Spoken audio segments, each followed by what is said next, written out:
Oke, ketemu lagi dengan saya Ignatius Aryono Putranto, dosen program studi akuntansi Fakultas Ekonomi Universitas Sanata Dharma Yogyakarta. Ini video yang ketiga dari materi Sistem Informasi Akuntansi chapter yang pertama. Jadi di video kali ini yang akan saya bahas adalah dimulai dari apa sih sebenarnya karakteristik apa saja karakteristik informasi yang bisa dikatakan sebagai informasi yang bermanfaat atau useful information. Karena yang perlu kita sadari adalah bahwa di video sebelumnya saya sudah menyampaikan konsep tentang information overload kan gitu ya. Maka idealnya kita ataupun organisasi itu juga harus bisa mengetahui informasi mana yang benar-benar bermanfaat bagi kita sehingga nanti benar-benar bisa kita gunakan untuk membantu dalam proses pengambilan keputusan. Jadi kita harus tahu informasi mana saja sih yang memang akan bermanfaat bagi kita kan gitu. Tidak semua informasi harus kita proses kan. Nah, ini menurut Romney and Steinberg, tapi memang nanti ketika kita membuka referensi lainnya mengenai sistem informasi akuntansi bisa jadi ada karakteristik-karakteristik yang lain, tetapi biasanya tidak terlalu jauh berbeda. Nah, kalau menurut Romney and Steinberg ada 7 karakteristik informasi, ya, seperti yang ada di tampilan saya ini yang di atas. Ada 7 karakteristik informasi yang berguna, yaitu relevan, reliable, complete, timely, understandable, verifiable, dan accessible. Relevan di situ keterangannya adalah reduces uncertainty, improve decision making, or confirms or corrects prior expectations. Jadi karakteristik pertama dari informasi itu dikatakan bermanfaat adalah informasi yang relevan. Relevan itu konteksnya adalah yang bisa membantu kita dalam mengurangi ketidakpastian yang kita hadapi. Karena ketika suatu organisasi itu menjalankan proses bisnisnya, bisa jadi akan mengalami ketidakpastian tertentu kan gitu. Nah, ketika mereka bisa mendapatkan informasi yang relevan, berarti informasi itu bisa mengurangi ketidakpastian yang mungkin akan mereka hadapi. Gitu. Kemudian informasi yang relevan itu juga konteksnya adalah informasi yang berkualitas yang dapat meningkatkan proses pengambilan keputusan. Atau bagian berikutnya, informasi yang relevan itu berarti informasi yang bisa untuk mengkonfirmasi atau mengkoreksi ekspektasi awal. Jadi misalnya suatu organisasi ini punya ekspektasi tertentu gitu kan, kemudian akhirnya mereka mendapatkan informasi yang relevan. Nah, informasi yang relevan ini nantinya akan bisa mengkonfirmasi bagaimana akhirnya ekspektasi yang sudah dibangun oleh organisasi itu di awal, apakah terkonfirmasi atau mungkin berbeda. Itu nanti peran dari informasi yang relevan itu ada di situ.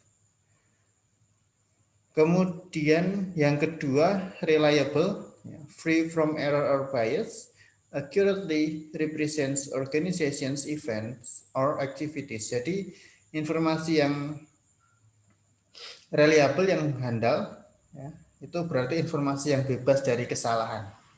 Maka ini sebenarnya kunci utama juga nih. Kita bagaimana cara kita bisa mengantisipasi agar tidak terjadi information overload, ya berarti kita cari informasi yang handal, yang memang layak untuk diandalkan, yang memang bebas dari kesalahan, bebas dari bias-bias tertentu. Dan secara akurat, informasi yang reliable itu berarti informasi yang benar-benar merepresentasikan atau melambangkan aktivitas-aktivitas yang memang dijalankan oleh suatu organisasi. Kemudian tipe yang karakteristik yang ketiga adalah complete. Ya, ini jelas ya, does not omit important aspects of the events or activities it measures. Jadi yang namanya lengkap ya berarti tidak ada hal lain yang disembunyikan kan gitu ya. Maka di sini penjelasannya juga sama. Informasi yang lengkap itu adalah informasi yang tidak menyembunyikan aspek-aspek penting dari suatu kegiatan atau peristiwa. Kemudian yang keempat, timely, provided in time for decision makers to make decisions. Jadi informasi itu bisa dikatakan berguna kalau memang sesuai dengan waktunya. Ya, maka di situ penjelasannya timely information, ya, informasi yang tepat secara waktu itu adalah informasi yang tersedia, yang memang tersedia pada saat si pengambil keputusan itu akan membuat keputusan-keputusan tertentu. Artinya gini, contoh misalnya, saya mau melakukan analisa terhadap aktivitas organisasi saya. Nah, berarti saya harus mengumpulkan informasi yang timely. Ya. Saya harus mengumpulkan informasi yang terjadi pada periode-periode saat ini. Kalau saya menggunakan informasi yang umurnya atau periodenya itu 10 tahun yang lalu, itu kan menjadi tidak timely. Berarti nggak bisa dipakai untuk pengambilan keputusan atas kinerja perusahaan saya saat ini kan gitu. Jadi ketika memilah informasi ini juga menjadi bagian yang penting. Provided in time for decision makers to make decision. Jadi kita harus benar-benar tahu informasi yang akan kita gunakan untuk pengambilan keputusan itu informasi yang kapan, sehingga nanti keputusannya tidak keliru. Kemudian understandable, mudah dipahami, presented in a useful and intelligible format. Jadi informasi yang bermanfaat itu informasi yang mudah dipahami. Kalau ternyata perusahaan itu mendapatkan informasi tapi ternyata sulit untuk dimaknai, sulit untuk dipahami artinya apa, ya berarti itu tidak berguna bagi perusahaan. Kemudian karakteristik yang berikutnya adalah verifiable. Two independent knowledgeable people produce the same information. Jadi informasi yang dapat diverifikasi itu konteksnya adalah ketika ada dua orang yang independen satu sama lain, yang berarti tidak mengenal, tidak saling mengenal sebelumnya misalnya, atau tidak berkaitan dengan organisasi tersebut, dan mereka mendapatkan informasi itu dan mereka bisa menghasilkan informasi yang sama. Ya, itu berarti verifiable. Jadi misalnya ada dua orang yang independen satu sama lain tapi menghasilkan informasi yang sama, ya berarti informasi itu sudah terverifikasi. Kemudian accessible, available to users when they need it and in a format they can use. Nah, ini yang tidak boleh dilupakan.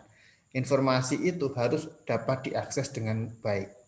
Artinya, ketika saya butuh informasi itu kapan saya bisa mengaksesnya, kemudian formatnya juga adalah format yang bisa saya gunakan. Jangan sampai misalnya suatu saat saya butuh untuk segera mengambil keputusan, tapi ternyata informasi yang saya terima itu tersedia, tapi nggak bisa saya gunakan karena formatnya saya nggak bisa menggunakannya. Saya nggak paham bagaimana menggunakan informasi itu. Nah, ini akan jadi masalah juga. Nah, itu adalah 7 karakteristik informasi yang bermanfaat bagi kita atau bagi organisasi. Harapannya adalah dengan mengetahui karakteristik ini, maka kejadian information overload itu bisa diminimalkan. Karena kita akan tahu informasi mana yang sangat penting bagi perusahaan. Nah, ketika kita bicara informasi, maka berikutnya adalah, terus kalau dalam konteks perusahaan bagaimana? Perusahaan kan pasti butuh informasi juga, ya kan? Di awal saya sudah mengatakan perusahaan atau organisasi itu kan pasti menjalankan proses bisnis. Di setiap proses bisnis itu ada keputusan yang diambil. Nah, keputusan yang diambil itu kan berdasarkan informasi.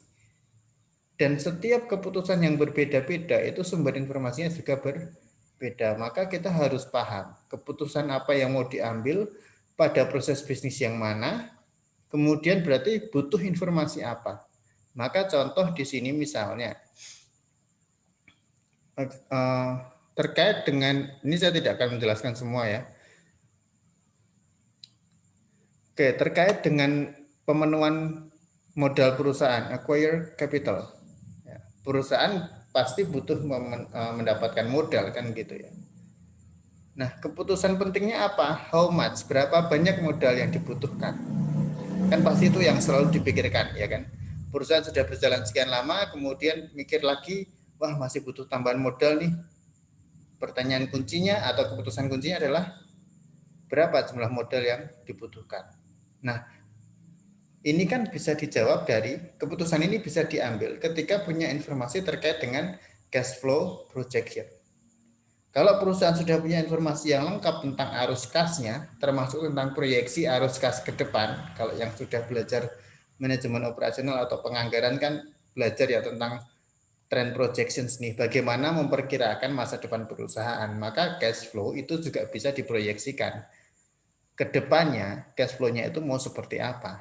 Nah, dari cash flow yang sudah diproyeksikan itu, maka nanti akan terlihat berapa modal yang memang dibutuhkan oleh perusahaan.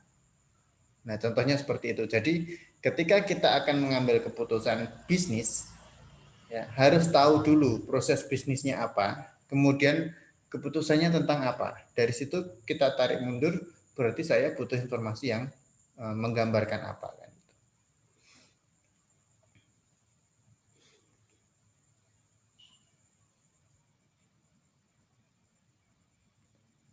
Contoh yang lain misalnya di sini ada bisnis proses terkait dengan pembayaran gaji atau honor atau bonus karyawan, pay employees. Itu kan salah satu bisnis proses.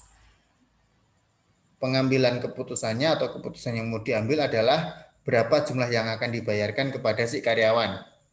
Nah, informasinya apa yang diperlukan untuk keputusan itu? Berarti perusahaan butuh informasi tentang berapa jumlah penjualan. Misalnya ketika dalam konteks mau memberi komisi untuk karyawan di bagian penjualan. Sehingga nanti dari nilai penjualan yang sudah dikumpulkan dari informasi penjualan, perusahaan bisa tahu, oh berarti karena penjualan di periode ini menurun, mungkin karena pandemi COVID, maka komisinya agak berkurang atau bagaimana, atau ketika ternyata meskipun pandemi ternyata penjualannya bisa meningkat, berarti ada tambahan bonus sejumlah sekian untuk untuk komisi para salesman-nya misalnya. Atau di sini ada juga misalnya proses bisnis terkait dengan pay taxes, pembayaran pajak. Ini kan pasti dilakukan, ya kan? Ketika akan membayar pajak, keputusan yang diambil adalah misalnya payroll tax requirements, ya. Pengambilan keputusan terkait dengan persyaratan-persyaratan pajak penghasilan. Informasinya bisa didapat dari mana? Perusahaan bisa mencari dari government regulations, peraturan pemerintah. Bagaimana sih peraturan pemerintah sekarang terkait dengan pajak penghasilan karyawan misalnya. Jadi intinya dari tabel ini kita akan melihat bahwa pengambilan keputusan yang bervariasi ini akan terkait dengan informasi yang dibutuhkan. Jadi jangan sampai organisasi itu salah mengambil keputusan hanya karena salah informasi. Nah ini yang akan menjadi bahaya. Ya. Jadi kita harus tahu dulu keputusan apa yang mau diambil. Ya. Kemudian kalau keputusan apa yang mau diambil ini kan juga terkait dengan proses bisnisnya itu melekat gitu ya. Nah dari situ kita akan melihat kalau saya mau mengambil keputusan tentang pembayaran ke karyawan, bayar gaji atau komisi, maka saya butuh informasi apa saja yang harus saya kumpulkan, sehingga nanti saya bisa mengambil keputusan dengan baik.